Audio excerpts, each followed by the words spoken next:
Commander Hyunwoo stood at the observation deck of the frontier station, staring at the stars beyond. The colony of New Busan floated peacefully in the darkness of space, its lights twinkling like fireflies against the black void. He had been stationed here for 3 years, and in all that time nothing remarkable had happened. The outer rim was quiet, forgotten by most of Earth's government. That was about to change. The alarm shattered the silence. Red lights flooded the corridor as Hyunwoo ran toward the command center. His crew was already at their stations, faces tight with worry. On the main screen, ships appeared. Hundreds of them. They were massive, each one twice the size of humanity's largest warships. They moved in perfect formation, blocking out the stars. Unknown vessels, the communications officer reported. They're not responding to our hails. Hyunwoo felt his stomach drop. Humanity had met a few alien species before, but nothing like this. These ships radiated power and authority. They had the look of predators, not explorers. Keep trying to contact them, Hyunwoo ordered. Send out Ambassador Taemin's ship. Maybe they'll listen to diplomats. 3 hours later, Ambassador Taemin's diplomatic vessel approached the alien fleet. Taemin was a patient man who believed that any conflict could be solved through conversation. He had spent 20 years building bridges between Earth's colonies and other species. He carried gifts and messages of peace. The alien response came swiftly. A bright beam of energy struck Taemin's ship, cutting it in half. There were no survivors. The explosion lit up space like a dying star. Hyunwoo watched in horror as the pieces of the ship drifted apart. 300 people had been on that vessel. Diplomats, scientists, families. And in an instant, the aliens finally sent a message. It came in broken human language, translated by their computers. Inferior species. You are now property of the Vrelic Dominion. Surrender all worlds. 30 days. Resist and face extinction. The message repeated 3 times, then the alien fleet jumped away, disappearing into faster-than-light travel. They left behind only wreckage and silence. Back on Earth, the Governing Council met in emergency session. Admiral Yuna sat at the table with the other military commanders. She was a woman who had spent her entire life in the fleet, rising through the ranks during peaceful times. Now she faced something no human commander had ever confronted, a war of extinction. They call themselves the Vrelic Dominion, the intelligence officer explained. Our computers have been analyzing their broadcast. They claim to rule 200 star systems.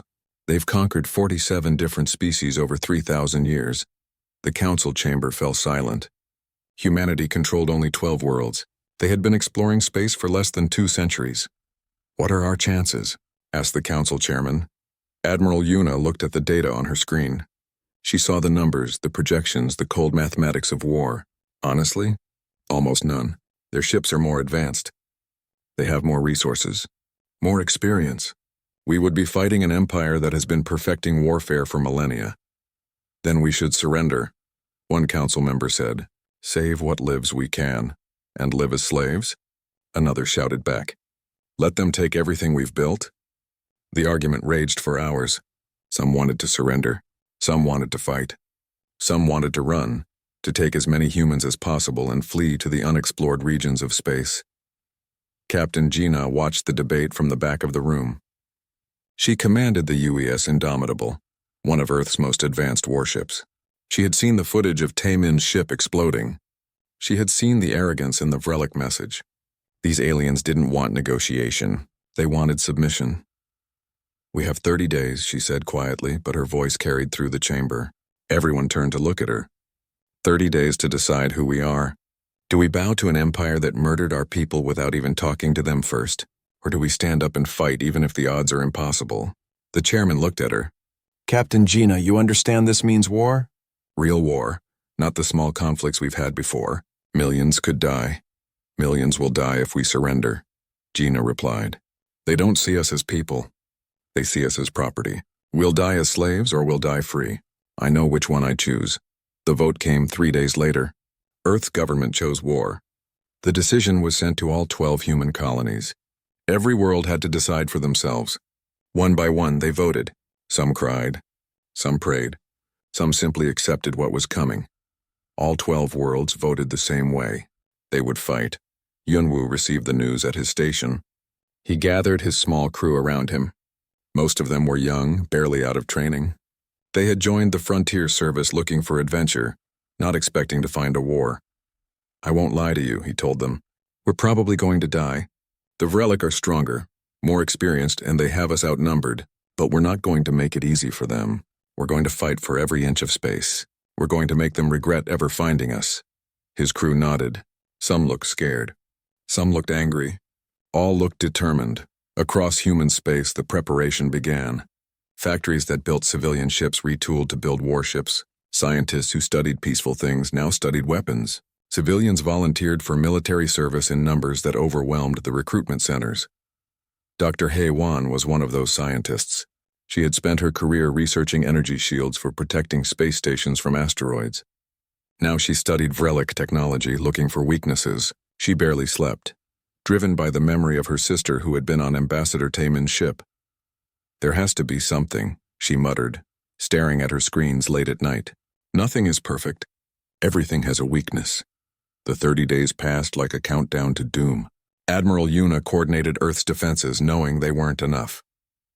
Captain Gina drilled her crew until they could respond to any crisis in their sleep. Hyunwoo reinforced his station, though he knew it wouldn't matter against the Vrelic fleet. On the 30th day, the Vrelic returned. Their fleet was even larger than before. They surrounded the human colony of New Pyongyang, a mining world with 2 million inhabitants. The Vrelic commander sent one final message. Your answer? The colony governor's response was simple. Come and take it. The Vrelic bombardment began immediately. Energy beams rained down on New Pyongyang's surface. The colony's shields held for 12 minutes before collapsing. Cities burned. Mountains melted. The ocean boiled. Yunwoo watched the sensor readings from across the star system. 2 million people gone. The Vrelic hadn't even sent ground troops. They had simply erased the colony from existence. This is what they'll do to Earth, his second-in-command whispered. Yes, Hyunwoo agreed. That's why we have to make them bleed for every world. That's why we can't let them reach Earth easily. The Vrelic fleet split into groups heading toward other human colonies. They moved with confidence, certain of their victory. They had destroyed civilizations before. Humanity would be no different. But as the Vrelic ships jumped through space, they didn't know what they had started. They didn't understand that humanity had one advantage they had never encountered before. Humans didn't know how to quit. Humans didn't calculate acceptable losses. Humans looked at impossible odds and decided to fight anyway. The Vrelic believed they could defeat humans. That was their greatest mistake. They were about to learn that destroying humanity and defeating humanity were two very different things. 6 months had passed since the Vrelic destroyed New Pyongyang. The war was going exactly as the aliens expected. They had conquered 3 more human colonies with minimal resistance. Each world fell within days. The Vrelic military commanders sent reports back to their emperor, confirming what everyone already knew. Humanity would be defeated within a year. But Major Doyun had other plans. He crouched in the ruins of New Seoul Colony, watching Vrelic soldiers patrol the devastated streets. His team of 30 soldiers hid among the rubble, invisible to the alien scanners. The Vrelic had taken this world 2 months ago. They thought they controlled it. They were wrong. Target the command post, Do-Yun whispered into his radio. On my mark. His team had been living underground studying the Vrelic patterns. The aliens were efficient, but they were also predictable. They followed the same routines every day, never changing, never adapting. Do-Yun had noticed this weakness immediately. The explosion ripped through the Vrelic command center at exactly midnight.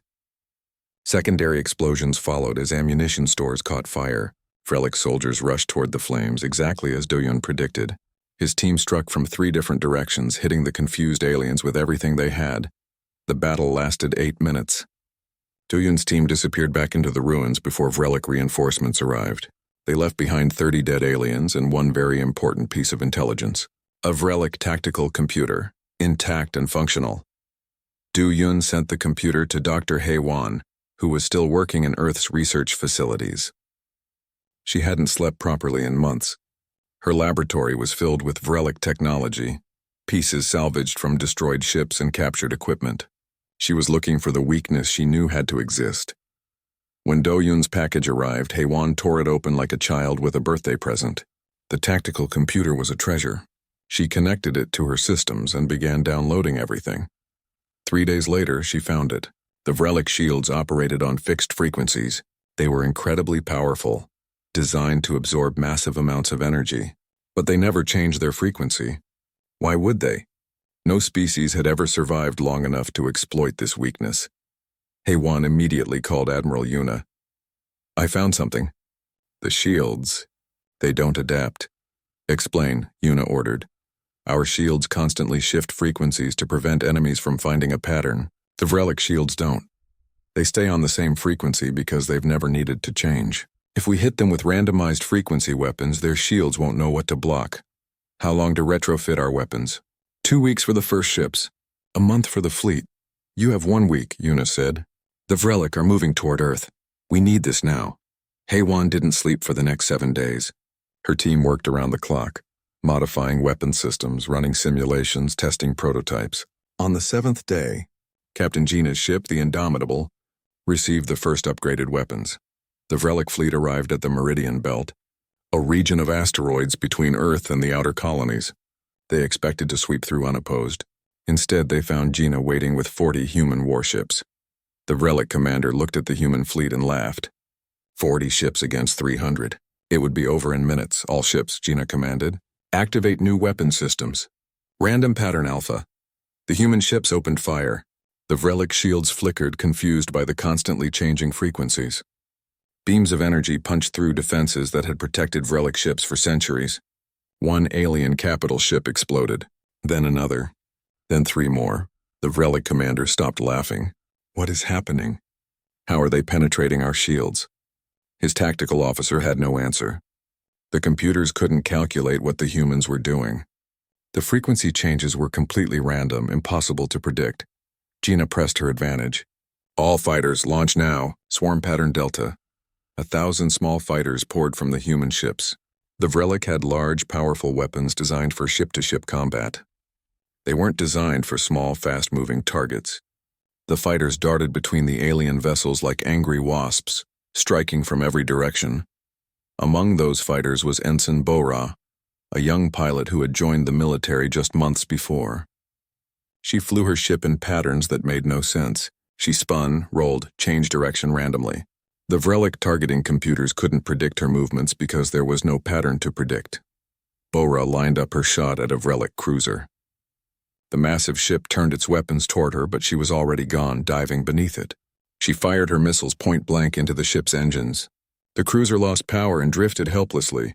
"That's 1, Bora shouted over the radio. "Who wants to bet I can get 2 more?" "Focus on the mission, Ensign," Gina replied, but there was a smile in her voice. The battle raged for 3 hours. When it ended, 40 Vrelic capital ships were destroyed or disabled. The rest of their fleet retreated in disorder. The humans had lost 12 ships. The price was high, but the victory was real. News of the Battle of Meridian Belt spread through the galaxy faster than light. Species that had been conquered by the Vrelic listened in disbelief. The humans had won. Against impossible odds, they had actually won. The Vrelic High Command received the reports with anger. "This is impossible," one general declared. "The humans are primitives. How did they defeat a fleet 3 times their size?" "They adapted," another general said quietly. "They found a weakness in our shields and exploited it. Then we adapt our shields, and that will take months, maybe years. We've never needed to do it before." The Vrelic Emperor Kralvex listened to his generals argue. He was ancient, having ruled for over 800 years. He had overseen the conquest of 47 species. None had ever fought back like this. "Increase our forces," he ordered. "Send 500 ships to human space. Crush them before they can adapt further." But back on the conquered colony of New Sol, Major Do-Yoon's guerrilla forces were already causing chaos. They struck supply convoys, destroyed communication stations, and generally made the Vrelic occupation a nightmare. The aliens had to keep more and more soldiers on occupied worlds just to maintain control. "They're spreading themselves thin," Do-Yoon reported to Earth. "Every world they take requires more resources to hold. We're bleeding them slowly." Hyunwoo coordinated with guerrilla teams across all occupied colonies. His station had become the central hub for resistance operations. The Vrelic knew the resistance existed, but they couldn't find the leaders. The humans moved like ghosts, striking and disappearing. One captured Vrelic officer was interrogated by human intelligence. The translator worked to convert his words into human language. "Why won't you just die properly?" the alien asked, genuinely confused. We have superior technology, superior numbers, superior experience. You should surrender.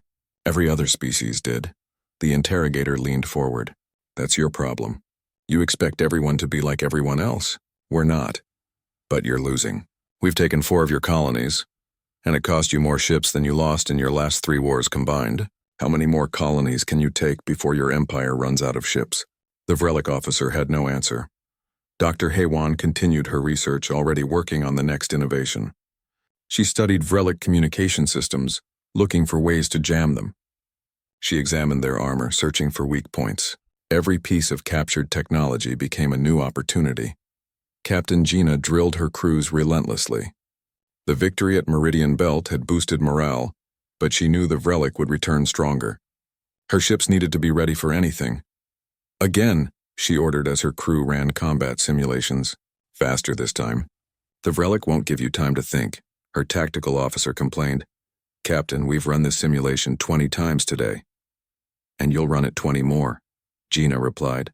The difference between living and dying is 1 second. 1 decision. I need you all to be faster than thought itself. The crew grumbled but obeyed. They understood. Their captain had brought them through the impossible once. They trusted her to do it again.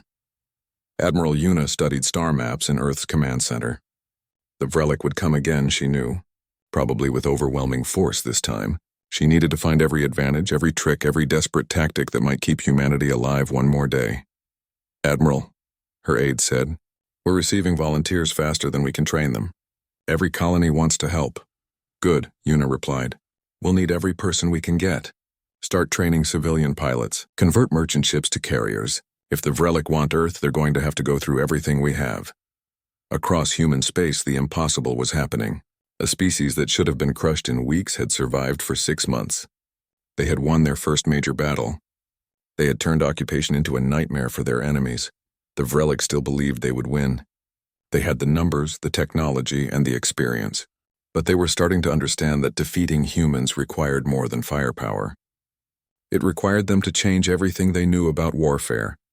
And change was something the Vrelic Empire had never been good at. 1 year into the war, the galaxy was watching something unprecedented. The Vrelic advance had stopped.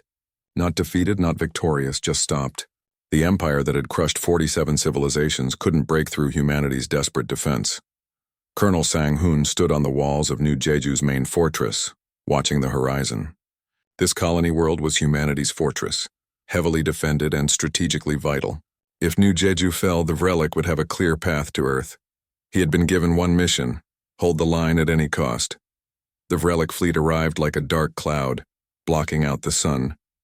Sang-hoon counted the ships. 300, maybe more. His garrison had 50,000 soldiers and 200 defensive batteries. The mathematics of war said he would lose within days. All personnel to battle stations, he ordered calmly. This is not a drill. The siege has begun. The bombardment started immediately. Energy beams hammered New Jeju's planetary shields. The shields held, but Sang-hoon knew they wouldn't last forever. The Vrelic had time. They could pound away until the shields collapsed. But Sang-hoon had spent months preparing for this moment. The fortress wasn't just walls and guns. It was a maze of tunnels, underground bunkers, and hidden weapon emplacements. The Vrelic could take the surface, but they would bleed for every meter. On Earth, engineer Min Seo was organizing something desperate and beautiful. She had gathered thousands of civilian ships, cargo haulers, mining vessels, personal yachts, anything that could fly. Now she was converting them into warships. We don't have military-grade weapons, one volunteer said. How are we supposed to fight? Creativity, Min Seo replied, welding armor plates to a cargo ship. We ram them. We use our ships as missiles. We do whatever it takes. Her civilian fleet grew daily. Retired pilots came out of retirement.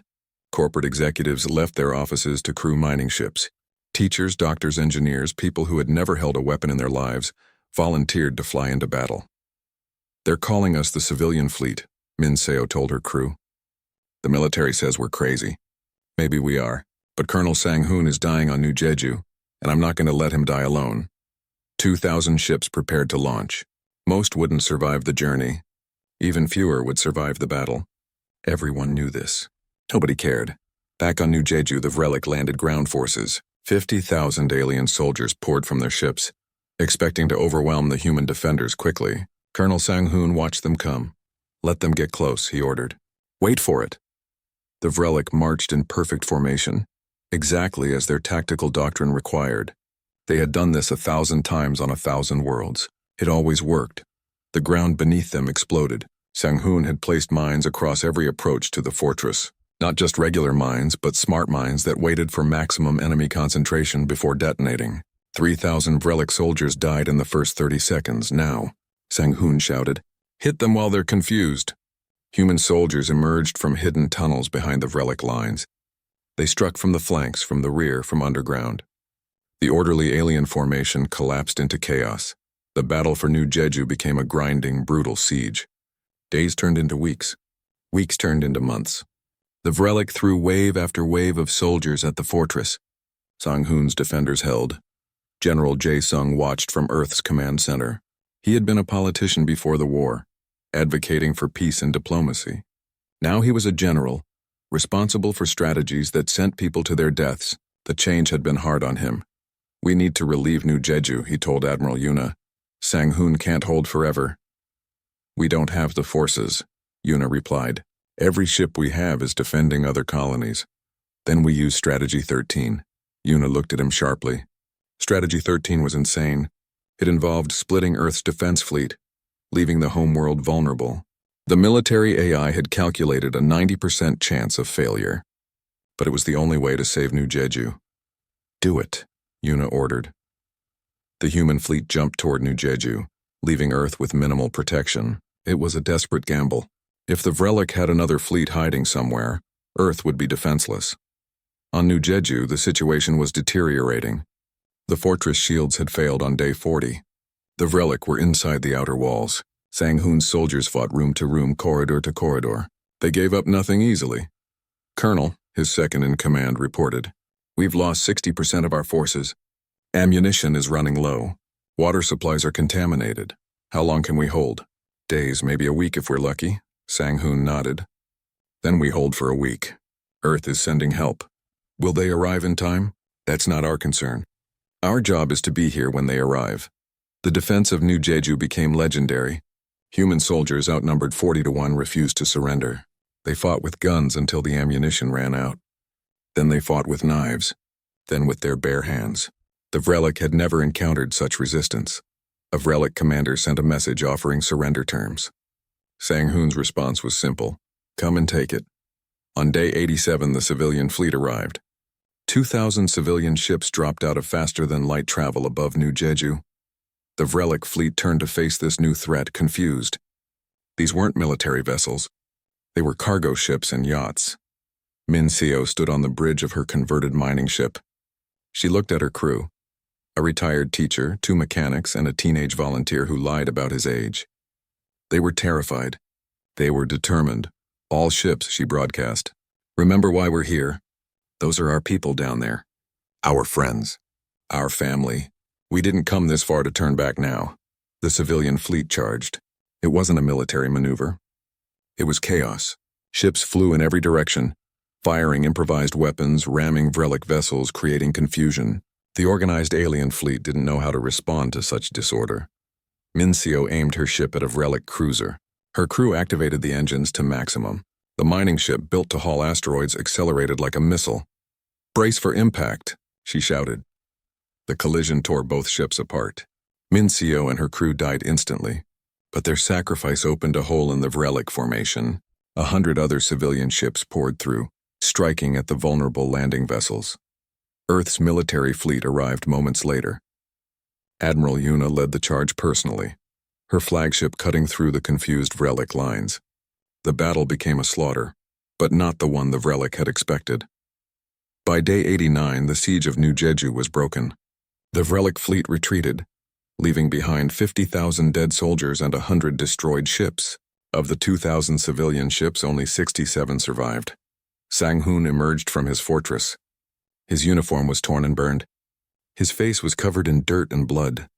He had lost 45,000 soldiers, but he had held. New Jeju still stood. "Count the cost," he ordered his surviving officers. "We need to honor our dead." The memorial service took 3 days. Each name was read aloud, each sacrifice acknowledged. Sang Hoon stood through it all, refusing to sit, refusing to rest until every fallen soldier was honored. Admiral Yuna visited the battlefield afterward. She walked through the ruins, seeing the cost of victory. This war was destroying humanity, even as they refused to lose. "We're winning," General Jae-sung said. "The Vrelic have never faced resistance like this." "We're surviving," Yuna corrected. "That's not the same as winning." But across the galaxy, other species were watching. The Vrelic Empire had conquered them all, but they saw something new in humanity. They saw resistance. They saw hope. Intercepted Vrelic communications revealed growing concern in their high command. One message simply stated, "They don't fight like any species we've encountered. They adapt mid-battle. They sacrifice for each other. They refuse to calculate acceptable losses. How do we defeat an enemy that won't acknowledge when they're beaten?" The Vrelic Emperor Kralvex called for total war. Every ship, every soldier, every resource would be devoted to crushing humanity. The empire that had stood for 3,000 years would not be stopped by primitives. But in the conquered colonies, Major Doyun's guerrilla forces were spreading a different message. They whispered to the other enslaved species, "If humans can resist, so can you." The first cracks in the empire were forming. Small at first, barely noticeable. But they were there. The Vrelic had believed their empire was eternal, their victory inevitable. Humanity was teaching them that nothing is eternal and victory is never inevitable. The war was far from over. The worst battles were still to come. But humanity had proven something important. They could survive. And sometimes survival is the greatest victory of all. 18 months into the war, the impossible had become reality. The Vrelic Empire was fighting on 40 different fronts. Their fleets were stretched thin across the galaxy. The species they had conquered for centuries were beginning to rebel. And at the center of it all were the humans who refused to die properly. Commander Hyun-woo had transformed from a frontier station officer into something else entirely. He now led deep strike operations, taking small groups of ships into Vrelic territory to attack their industrial worlds, places the aliens thought were safe, far from the war front. "Target confirmed," his navigator reported. "Vrelic manufacturing world, 3 jump points inside their core territory." Hyun-woo studied the scan data. The planet produced ship components for the Vrelic fleet. It had minimal defenses because nobody had ever attacked this far into their empire. That was about to change. "All ships jump on my mark," he ordered. "We hit fast and we hit hard. 10 minutes maximum, then we're gone." His task force of 20 ships jumped into the system. They appeared directly above the manufacturing facilities and opened fire immediately. Orbital factories exploded in brilliant flashes. Supply depots vanished. Shipyards that had operated for 1,000 years became debris in minutes. The Vrelic defenders scrambled to respond, but Hyun-woo's ships were already jumping away. The entire raid lasted 8 minutes. The damage would take years to repair. "That's the 5th industrial world this month," Hyun-woo reported back to Earth. "The Vrelic can't replace their losses anymore. We're hurting them where it matters." But Hyun-woo paid for these victories. Every raid cost ships, every attack cost lives. He wrote personal messages to the families of every soldier who died under his command. The list grew longer each month. Ambassador Taemin was alive. Against all odds, he had survived the destruction of his diplomatic ship 18 months ago. He had been rescued by a species called the Methrin, slaves of the Vrelic for 800 years. Now he worked in secret, moving between conquered worlds, building alliances. "The Methrin want to help," he reported to Admiral Yuna through encrypted channels. "They've been gathering intelligence on Vrelic movements for months. They're ready to rebel. Can we trust them?" Yuna asked. "They hate the Vrelic more than we do," Taemin replied. "They've been slaves for centuries. They see us as their chance for freedom." The Methrin weren't alone. 3 other species contacted Taemin with similar offers. The galaxy was watching humanity fight, and it was giving others courage to resist. "Coordinate with them," Yuna ordered. "Every rebellion is one less fleet the Vrelic can send against us." The rebellions began simultaneously across 12 Vrelic-controlled worlds. The Empire, already struggling to fight humanity, now faced uprisings from species they thought were broken. Their forces were spread thinner and thinner. Commodore Gina, promoted for her victories, studied the tactical situation from her flagship. "The Vrelic were making a mistake. They were trying to hold everything at once. Their strength was becoming their weakness. "Admiral," she contacted Yuna. "I think we can strike at Vrel Prime." "Their homeworld?" Yuna's voice was incredulous. "That's suicide. It's unexpected. They've pulled most of their fleet to the front lines. Their core systems are vulnerable. If we can hit their capital, show the galaxy that the Empire can be heard at its heart, every conquered species will rise up." "How many ships would you need?" "Everything we have. I need Earth's entire fleet." The silence stretched for a long moment.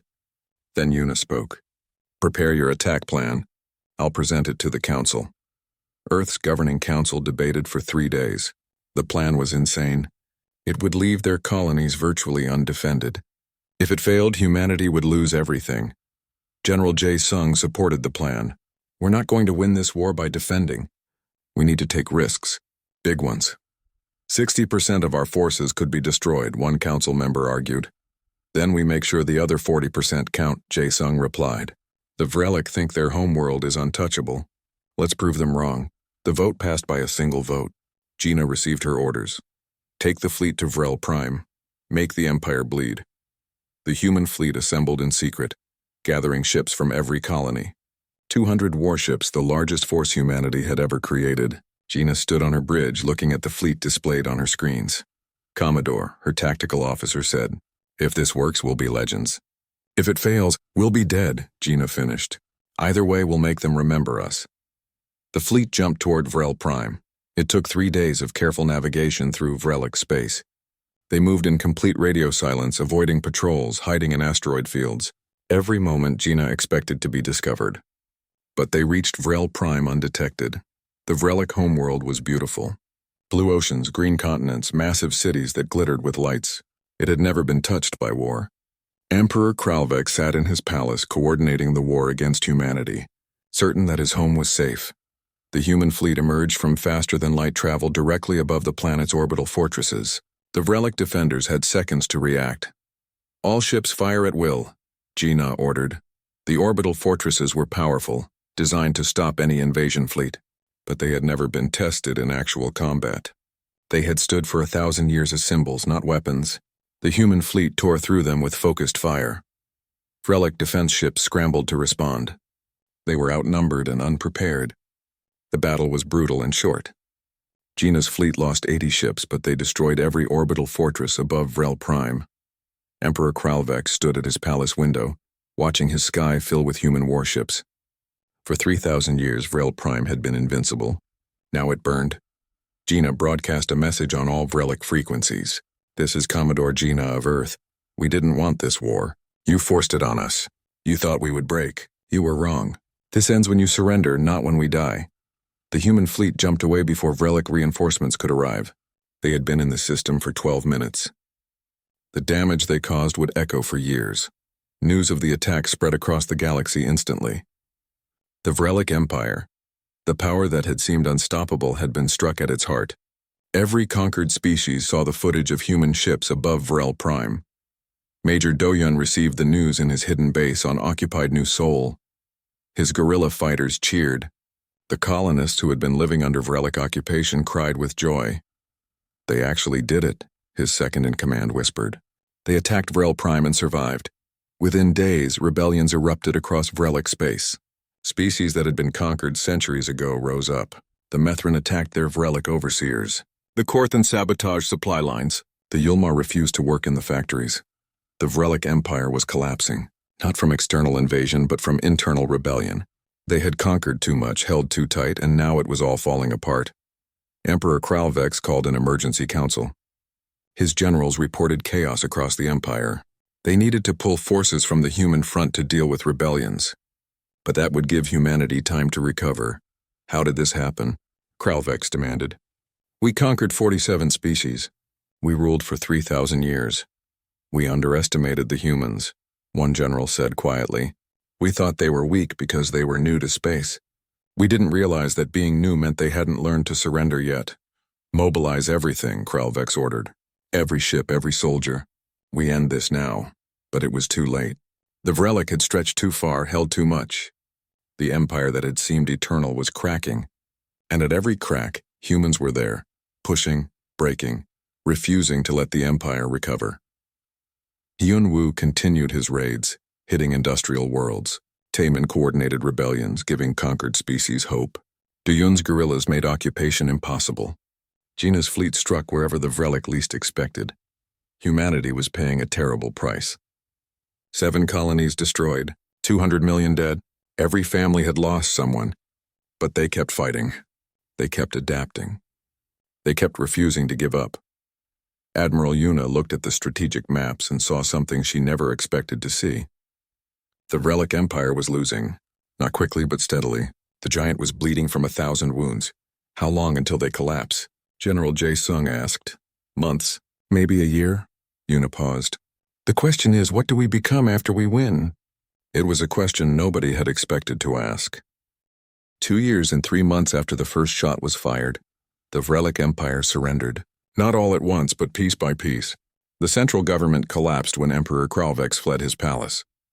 The unified empire splintered into 34 independent states, each trying to save themselves. Admiral Yuna sat in the peace negotiations on the neutral world of Kavros Station. 89 species had gathered, representatives from every corner of the galaxy. The Vrelic delegates arrived last, heads bowed in defeat. We sue for peace, the senior Vrelic diplomat announced. The Dominion acknowledges defeat. The room fell silent. 3,000 years of Vrelic supremacy, ended by a species that had been in space for less than 2 centuries.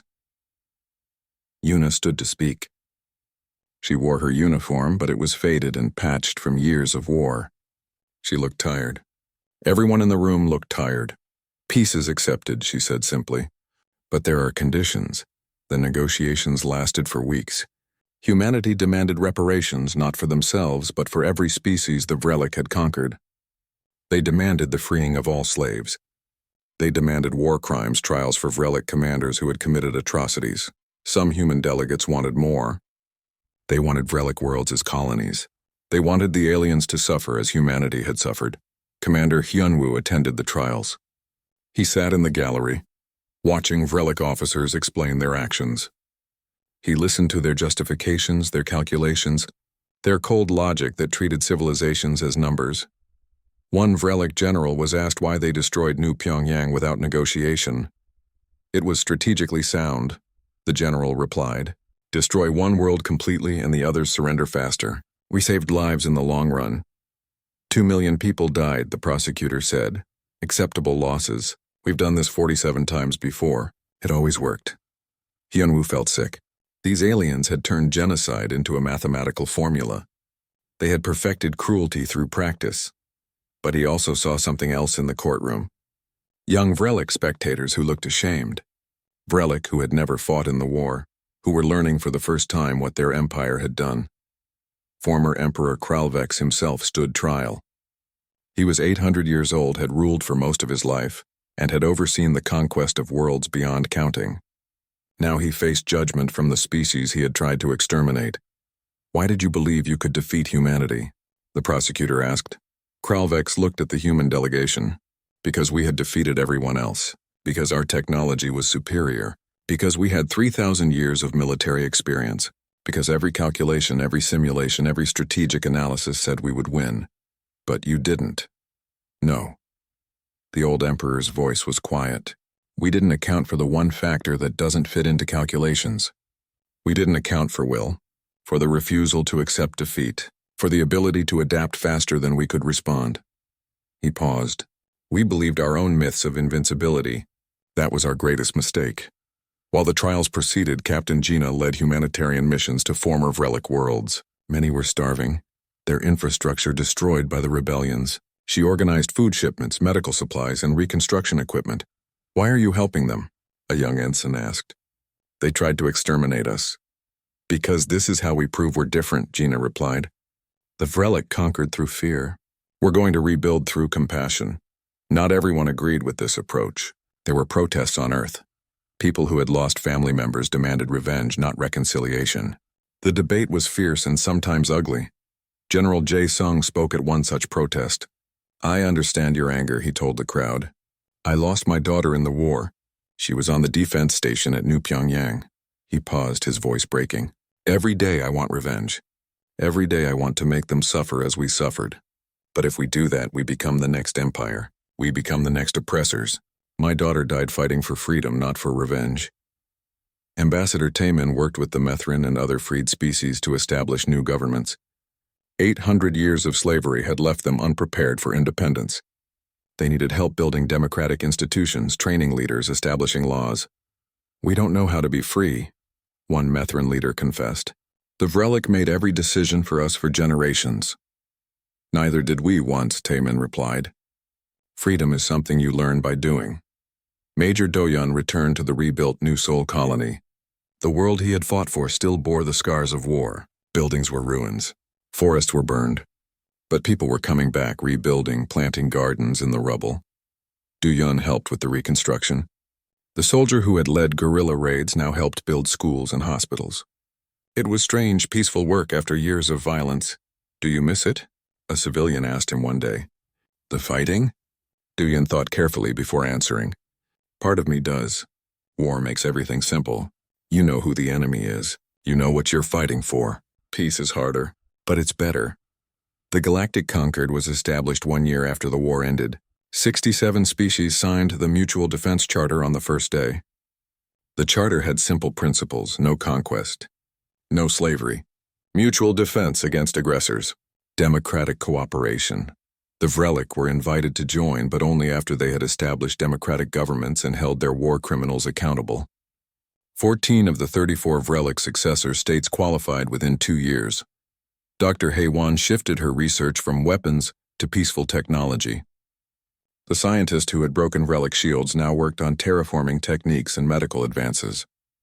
She still barely slept, but now it was from excitement rather than desperation. We learned so much during the war, she told her students. Now we use that knowledge to build, not destroy. Commander Hyunwoo visited the memorial on Earth. It was a massive structure that listed every casualty of the war, human and Vrelic. 200 million human names. 300 million Vrelic names. The numbers were staggering. He found the section with Ambassador Taemin's original crew. 300 names. He touched each one, remembering the moment their ship exploded. That moment felt like a lifetime ago. A Vrelic visitor stood nearby, also reading names. She was young, probably born after the war started. I'm sorry, she said to Hyunwoo, for what my people did. You weren't responsible, he replied. But I benefit from what they built. The empire they created. She looked at the names. How do we make this right? By remembering, Hyunwoo said. By refusing to let it happen again. By being better than your ancestors were. 20 years passed. A new generation grew up in the post-war galaxy. They learned about the war in schools, studied the tactics and strategies, analyzed what had gone wrong for the Vrelic. On a joint exploration vessel, human and Vrelic crew members worked together, venturing into unexplored space. Captain Bora, the fighter pilot who had flown recklessly during the Battle of Meridian Belt, now commanded this peaceful mission. Her first officer was Vrelic, a young woman named Velana, who had been born in the final year of the war. Captain, Velana reported, we're approaching the unknown system. All sensors active, Bora ordered. Let's see what's out there. The two species that had nearly destroyed each other now explored the universe together. Not as conquerors, but as partners. Back on Earth, an old message was discovered in the archives. It was from Ambassador Taemin, sent just before his ship was destroyed. The message had been damaged, taking 20 years to decrypt. If we survive this, the message read, we must remember we're fighting for the right to choose our own path, not to deny that right to others. The Vrelic wanted to make us submit. We fought for freedom. If we win, we can't take that freedom from others. Or we become what we fought against. Admiral Yuna, now retired, read the message in her home. She was old now, her hair gray, her hands shaking slightly, but her mind was still sharp. She thought about the war, about the choices humanity had made. They could have become conquerors. They could have built their own empire on the ruins of the Vrelic dominion. Instead, they had chosen a harder path. The galaxy wasn't perfect. There were still conflicts, still problems, still species who dreamed of empire. But the Galactic Concord held. The memory of the war served as a warning. In a classroom on Vrel Prime, a teacher showed her students footage of the war. They watched human ships above their capital, watched the orbital fortresses burn. This is what happens when empires believe they cannot be defeated, the teacher said. Our ancestors thought they were invincible. They thought humanity was weak. They were wrong on both counts. A student raised her hand. But we were stronger. We had better technology. We were rigid, the teacher corrected. Humanity was adaptable. We calculated victory. They refused to accept defeat. In the end, will matters more than weapons. The lesson that day was titled, When Empires Believe Their Own Myths. The Vrelic had believed they could defeat humans. It had been their greatest mistake. But humanity had made a choice too. After their victory, they could have repeated the cycle of empire and conquest. Instead, they broke it. The galaxy remembered both lessons, the cost of arrogance and the reward of choosing compassion over revenge. It wasn't a perfect peace, but it was real, and it endured. And in the unexplored regions of space, human and Vrelic explorers continued their mission.